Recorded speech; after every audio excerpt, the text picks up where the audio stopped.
As to the dragon, say to the king and his frightened courtiers, the dragon has appeared before thy gate.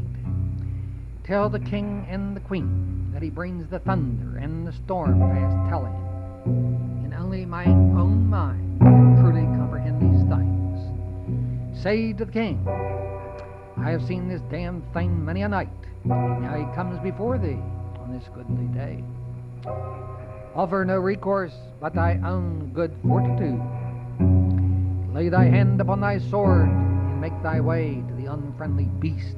And when thou seest this thing beyond the bridge, say to him, thou art no skimmy thing, thy strange green and black fellow, who no doubt has scared many a fellow, and made out of their breeches. Note that if his left eye is off center, he is then in his rage. Now if he be calm, then bid him. Note the clanking of his armor, and the switching of his tail. This tells all. Woe to those who do not follow the pattern and the path of St. George and the good poet. Now if he belch some fire, take no heed. With his left eye, that one must watch the large left eye that is round and full. If he stops beating the earth, if he starts beating the earth with his tail and licking his chops, time to stop it. Leave it snubbly with his nose, and do likewise to him. Say to him, O villain, who blockest the way to the king's own good castle, stand aside. Do nothing for a moment to do the bidding of this evil monster. Think upon the queen and step forward. Say to this foul-breathed thing, I have not let this royal day be bedecked by woe. Draw thy sword and thrust back thy cloak, then give forth with thy own furious deeds. Be the true light, then lay on my friend, to the battle be long and furious, know that one good thrust might do him in. When the battle is o'er, sit thyself down beside him and say, wretched is he who does not know the wisdom of the poet. Pat him on his scaly back, tell him as he finds the way, with his corruption and weakness, and the imagination of the mind that does one in. Look into one of his half-closed eyes and say, our spirits begin elsewhere, in the beyond, say to him, may thou reappear in the east, and be in premier form. Then return within the castle, and rejoice with thy enemies. Let there be feasting, many a jocund life, and thee and beauty have been made one. Let the wife of the king rest on thy bosom. Comfort her with many a sweet words. Now if the king's wife comes to him, the dragon was indeed a pressing thing, as writings tend to be. Tell her that the dragon is more let thy ending be as thy beginning, without thy duty, and may the good that thy deed travel forward, and may many a poet sing of thee, the dragon. And when they return from abroad, and when thou return from abroad, let thy servant know that the king and his queen are now thy humble servants. Should someone care to ask, who are you? Should I not deign to look at them and tell them, my friend, I am the man of the future. I am he who leads the way. Oh, don't you know? I will tell you this. I am the peasant reborn. I was here before you, and I will be here after you. I was here before the rise of the city, and I am here after its decline. I am the eternal peasant. My beliefs lie deep and live on, and I fear you may know little of them. Might I tell you a little of myself? I till the earth that I feel and know. I cling to the earth as do other creatures. It is what I must do. It gives me bread and wine. It gives me belief and cause to rejoice. My old restful soul is rich with spirits. Oh, don't you know that the great cultures have all risen out of me? Don't you know the great pyramids, the great temples, the great mosques, the great cathedrals, the great pradugas, and others have risen out of me? The grand journey of great cultures with their high histories have stemmed out of my being. And don't you know the great world cities of this culture or that culture with their tensions have demanded and have all but used me up. But within the city and outside the city, I return to the earth. I rest here and slowly, slowly regain strength. The gray-bearded priest of the ancients is with me now. Come into my hovel, lives of the earth. Here I survive and choose to sleep soundly. My home is full of spirits. It has been so before my birth, and so it will be for those after me, generations yet to be born. Ask the children. There is a spirit by the door, a friendly spirit. There is a spirit by the stove in winter, and there is one in the hayloft above. And outside there is one by the pond. And there are those in the forest and in the mountains. Oh, don't you know those ancient stories? Yes, yes, I have journeyed to the growing cities. I've worked in their shops and factories, and I have fought their wars. Now you see, I have returned. I am one with the wonder of the earth. I do not stand apart. I must rest. For generations I must rest. I will not wander over the earth as the hunter, the man of the city. I will come to hold fast, and my roots in time will run deep. And out of me, a strange new world, a strange new culture, a strange new type of man may again arise.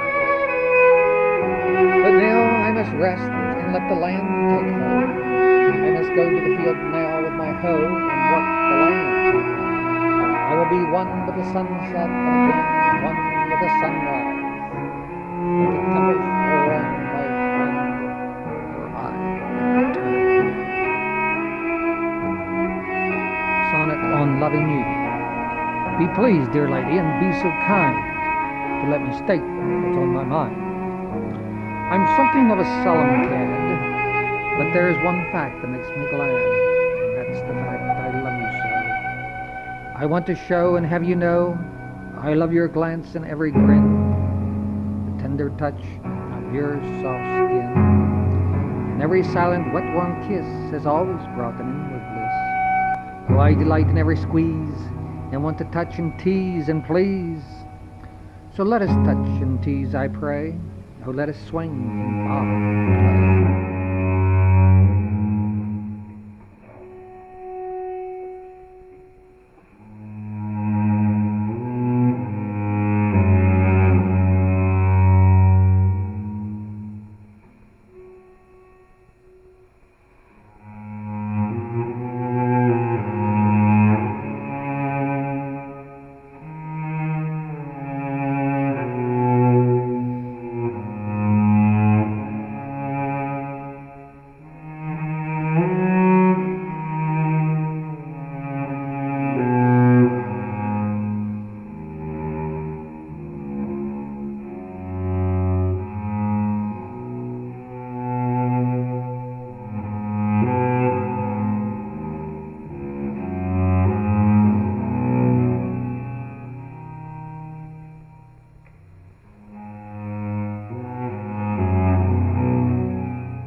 of seeing you these lonely days, things of the past now flare and fade away.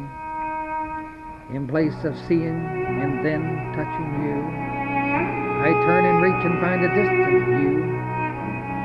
In place of seeing and finding such delight, there is only the pale reflected light. In place of feeling tender, quiet pain, there is only the distant sweet refrain. Here, where the winter wind yet blows and blows, there is only the remembrance of the rose. But somehow even now, as I linger here, I once again feel you are somehow near. But oh, these days are cold, wind-blown and gray, and yet you're not so very far away.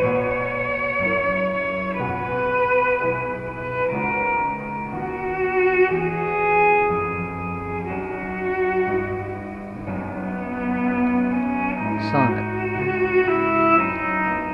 That love. When there is a measure of ease, and I feel the calm, and then the breeze, I turn to you again within, and feel again your touch within.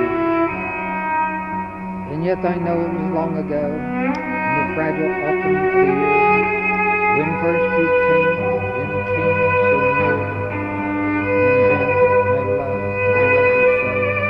Oh, more, much more than you may know, it was the red, rich autumn rose that blooms before the flare of fall, and the deeper cold of winter's call. When that gentle breeze yet blows, I know that love within yet grows.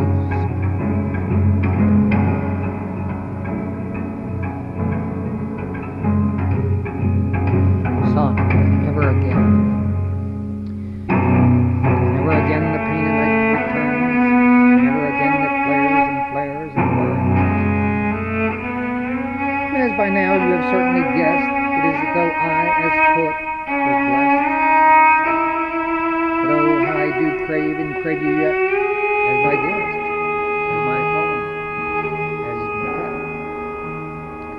Yes, it is with delight that you must know that not so very, very long ago, when the religious winds began to stir and blow, that love was then at its center, and we, you and me, skated as one together over the swift gray glazed ice of winter. And so again the cold night sheds its light, and so again this light is claimed by night.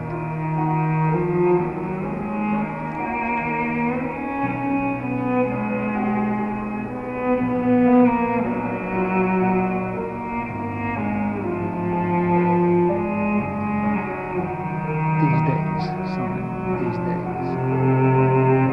These days I seem to be upon some shore, looking out across that endless drifting sea, knowing that I have not been here before. And here I sit and sometimes seem to see those things within myself that once I felt.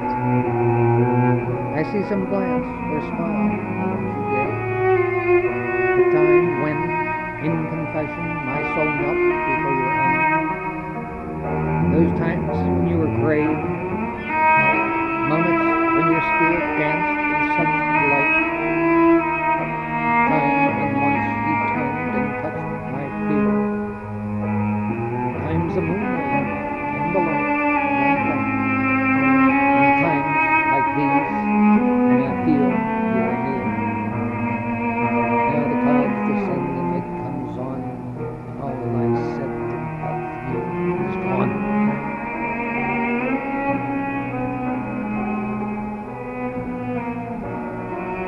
Sonnet, passions of our past.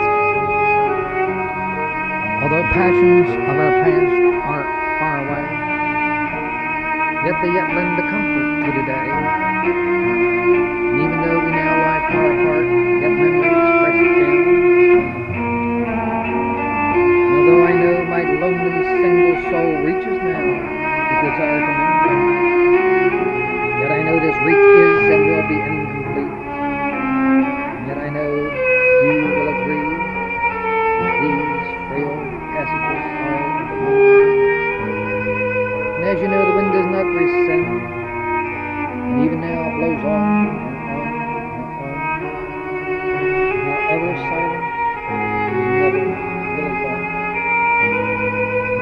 you hear is in the passing wind. It sings within a song that has no end.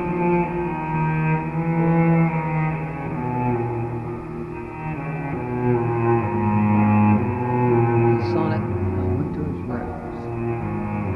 Upon this winter's night, the cold wind blows. It blows without, within the flying snow. Though the moon lies hidden in the night, I yet behold its frail, pale inward light. The rose that blooms here is not the white rose that finds itself beneath the damp June moon, nor is it the pale pink rose that upholds the dew in the summer's early morning light, nor is it now that bright strutting red rose that holds its own against a summer's sun. But lo, it is an unseen rose that blooms and blows within on a winter's night. Look, and you will see a black rose that blows and blooms within the falling winter's snow.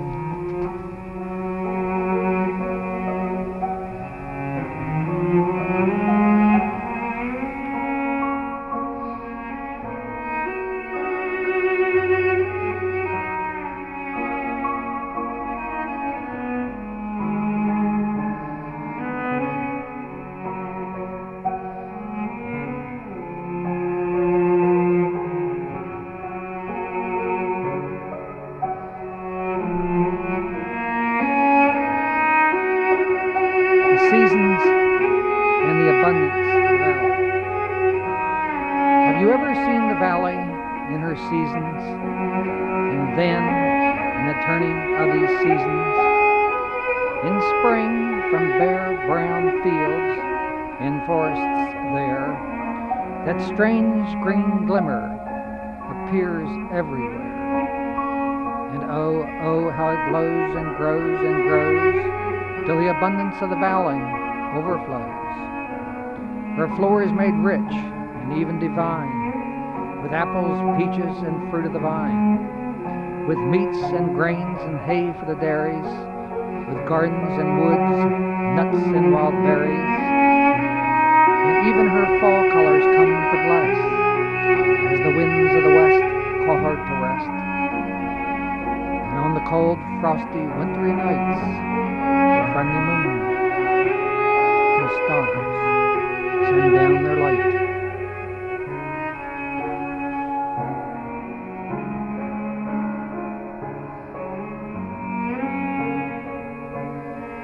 Villanelle, so far away. Oh, what do you see, little one, when you look that way at the great clouds drifting there in the blue so bright? Oh, what do you see so far away?